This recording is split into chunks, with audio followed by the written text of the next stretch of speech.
En la vasta llanura aluvial que se extiende entre los ríos Tigris y Éufrates, una región marcada desde siempre por la fertilidad y la destrucción, surgió una de las transformaciones más decisivas de la historia humana.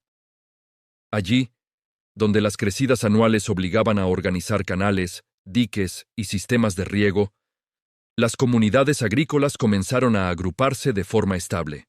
Con el tiempo, estas aldeas crecieron, se especializaron y dieron lugar a las primeras ciudades del mundo.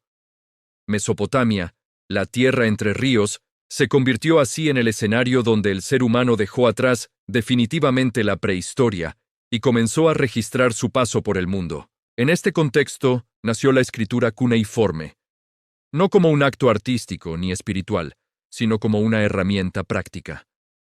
Las primeras tablillas no hablaban de héroes ni de dioses, sino de granos almacenados, de ovejas contadas, de intercambios comerciales y de obligaciones fiscales. Sin embargo, sin que sus creadores fueran plenamente conscientes de ello, aquel sistema de signos grabados en arcilla estaba dando lugar a algo nuevo, una memoria que ya no dependía únicamente del relato oral.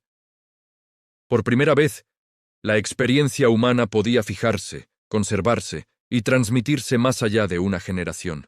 Entre las muchas ciudades que emergieron en este periodo, una destacó por su tamaño, su complejidad y su influencia. Uruk.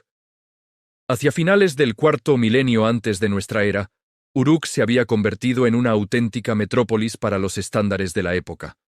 Sus templos dominaban el paisaje, sus barrios estaban organizados según oficios, y su población, que pudo superar los 50.000 habitantes, la situaba muy por encima de cualquier otro asentamiento contemporáneo. Uruk no era solo una ciudad, era un modelo de civilización urbana que sería imitado durante siglos. Fue en este escenario donde vivió y gobernó un hombre cuyo nombre atravesaría milenios: Gilgamesh. A diferencia de muchas figuras antiguas envueltas únicamente en el mito, Gilgamesh aparece mencionado en documentos que hoy consideramos históricos. Su nombre figura en la lista real sumeria, un texto que enumera a los reyes de distintas ciudades y que mezcla gobernantes claramente legendarios con otros que, por las evidencias disponibles, debieron de existir realmente. En esta lista, Gilgamesh aparece como el quinto rey de la primera dinastía de Uruk. La lista real le atribuye un reinado de 126 años. Para la mentalidad moderna, esta cifra resulta inverosímil. Pero en el pensamiento mesopotámico no se trataba de una medición literal del tiempo. Los reinados largos eran una forma de expresar grandeza, estabilidad y excepcionalidad. Decir que Gilgamesh reinó durante más de un siglo era afirmar que su gobierno marcó una era, que fue recordado como un rey fuera de lo común, distinto de los demás. Los textos literarios lo describen como 2/3 divino y 1/3 humano. Esta fórmula, que ha dado lugar a innumerables interpretaciones, no debe entenderse como una afirmación teológica literal. En el lenguaje simbólico de la época, significaba que Gilgamesh poseía cualidades extraordinarias, una fuerza física descomunal, una inteligencia aguda, una presencia carismática y una autoridad que parecía situarlo por encima de los hombres corrientes. Sin embargo, pese a esta descripción exaltada, Gilgamesh no es presentado como un dios. Es, ante todo, un rey humano que gobierna una ciudad real, en un tiempo real, enfrentándose a problemas profundamente humanos. Los primeros episodios de la epopeya ofrecen un retrato sorprendentemente crítico de su figura. Gilgamesh aparece como un gobernante joven, poderoso y desmedido. Su fuerza no conoce límites y su autoridad se impone sin restricción. Exige trabajos forzados, somete a la población a su voluntad y hace uso de sus privilegios sin considerar las consecuencias. Uruk, la gran ciudad, sufre bajo el peso de un rey que no reconoce freno alguno. Este retrato resulta notable por su modernidad. Lejos de glorificar el poder absoluto, el relato lo cuestiona abiertamente. La comunidad aparece como una víctima de la desmesura de su propio gobernante.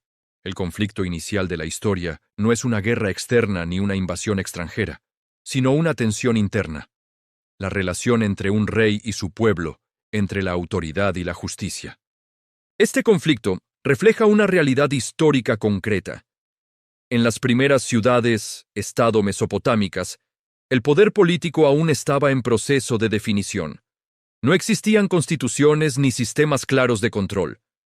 El rey concentraba funciones militares, religiosas y administrativas, y su legitimidad se apoyaba tanto en la tradición como en la fuerza.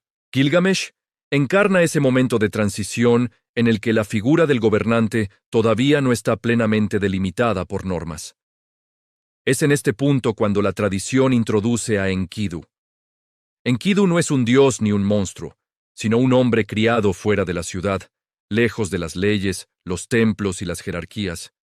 Vive entre animales, se alimenta como ellos y desconoce las convenciones humanas. Representa una humanidad anterior a la civilización, un estado primigenio que contrasta de forma radical con el mundo urbano de Uruk.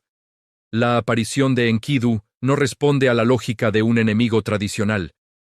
No llega para conquistar ni para destruir, sino para equilibrar. Cuando Enkidu y Gilgamesh se encuentran, el choque es inmediato y violento. Ambos poseen una fuerza extraordinaria y se enfrentan en una lucha que sacude la ciudad. Ninguno logra imponerse sobre el otro. En ese empate nace algo nuevo: el reconocimiento mutuo. Por primera vez, Gilgamesh se encuentra con alguien que no puede dominar.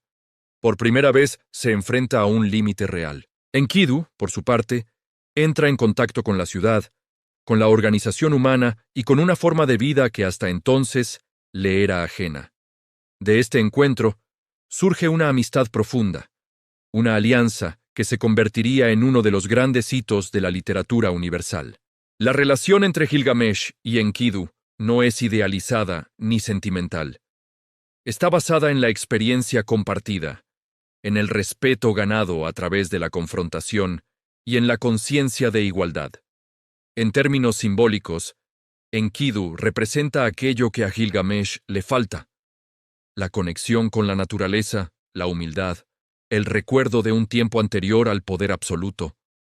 Gilgamesh, a su vez, ofrece a Enkidu el acceso a la ciudad, a la cultura y a la vida humana organizada. Unidos por esta amistad, ambos emprenden una empresa que marcará su destino: la expedición al bosque de los cedros. Este episodio, cargado de simbolismo, tiene también un trasfondo histórico muy concreto. Las ciudades del sur de Mesopotamia carecían de madera de calidad, un recurso esencial para la construcción y la fabricación de herramientas. Obtenerla implicaba viajar a regiones lejanas, atravesar territorios peligrosos y enfrentarse a poblaciones hostiles. El bosque de los cedros representa esos espacios remotos y ricos, situados más allá del mundo conocido. Para Gilgamesh, la expedición tiene un objetivo que va más allá de lo material. Busca la fama.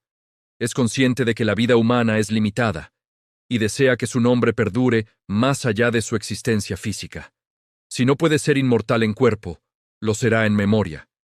Esta aspiración revela uno de los grandes temas de la epopeya: la obsesión humana por trascender el tiempo. Gilgamesh no se conforma con gobernar. Quiere dejar una huella imborrable, convertirse en un referente para las generaciones futuras. En este sentido, su empresa no es solo política o económica, sino profundamente existencial. La expedición culmina con la victoria. Gilgamesh y Enkidu regresan a Uruk cubiertos de gloria, celebrados como héroes. Sin embargo, el relato introduce entonces una advertencia clara: todo exceso tiene consecuencias. La gloria no es gratuita, y las acciones humanas, por grandiosas que parezcan, generan un equilibrio que tarde o temprano se restablece. Enkidu comienza a enfermar. Su deterioro no es repentino ni espectacular. Es lento, doloroso, inexorable. No muere en combate, ni en un acto heroico que engrandezca su figura. Muere como mueren los hombres, vulnerables, frágiles, sin una explicación satisfactoria que dé sentido al sufrimiento. La muerte de Enkidu marca un punto de inflexión absoluto en la historia. Hasta ese momento, la epopeya había sido un relato de poder, amistad y hazañas. A partir de ahora, se transforma en algo distinto. una reflexión profunda sobre la mortalidad. Gilgamesh se enfrenta por primera vez a la muerte no como una idea abstracta, sino como una experiencia íntima y devastadora. Enkidu, su igual, su amigo, su reflejo, ha desaparecido. El rey llora, grita, se niega a aceptar la pérdida. Permanece junto al cuerpo durante días, incapaz de comprender cómo la vida puede extinguirse de forma tan definitiva. De ese dolor surge una pregunta que cambiará el curso del relato, y con él, el curso de la literatura humana. ¿Moriré yo también? Esta pregunta, formulada hace más de 4000 años, resuena todavía en la conciencia contemporánea. Con ella, nace la reflexión existencial escrita, la confrontación directa del ser humano con su propia finitud. A partir de ese momento, Gilgamesh deja de buscar gloria o conquistas. Su motivación se transforma por completo. Busca respuestas. Busca una forma de escapar al destino que ha alcanzado a su amigo. Busca comprender si existe alguna posibilidad de trascender la muerte. Impulsado por este miedo, abandona Uruk, deja atrás su trono, su ciudad y su identidad como rey. Se convierte en un errante que recorre desiertos, montañas y regiones inhóspitas, situadas más allá de los límites del mundo conocido. Cada etapa del viaje representa un límite humano: el cansancio extremo, la soledad absoluta, la oscuridad de la noche, el paso implacable del tiempo. Este viaje no es solo geográfico, es un descenso psicológico. Gilgamesh se despoja de todo aquello que lo definía: el poder, la autoridad, la riqueza. Solo conserva su miedo a morir y su determinación por encontrar una respuesta. En este proceso, el rey se convierte en un hombre como cualquier otro, vulnerable y expuesto. El destino final de su viaje es Utnapishtim, un hombre que sobrevivió a una gran catástrofe que destruyó el mundo anterior. Utnapishtim no es presentado como un dios, sino como un testigo de un tiempo perdido. Su relato describe una destrucción total. Aguas que cubren la tierra, ciudades aniquiladas, civilizaciones borradas de la faz del mundo. Tras el cataclismo, Utnapishtim fue apartado del resto de la humanidad. Su supervivencia no le otorgó una vida plena, sino una existencia separada, aislada, marcada por la distancia con los hombres. A través de su historia, la epopeya introduce una idea profundamente inquietante. La inmortalidad no es un privilegio deseable, sino una forma de exclusión. Gilgamesh, desesperado, pide la inmortalidad. No la obtiene.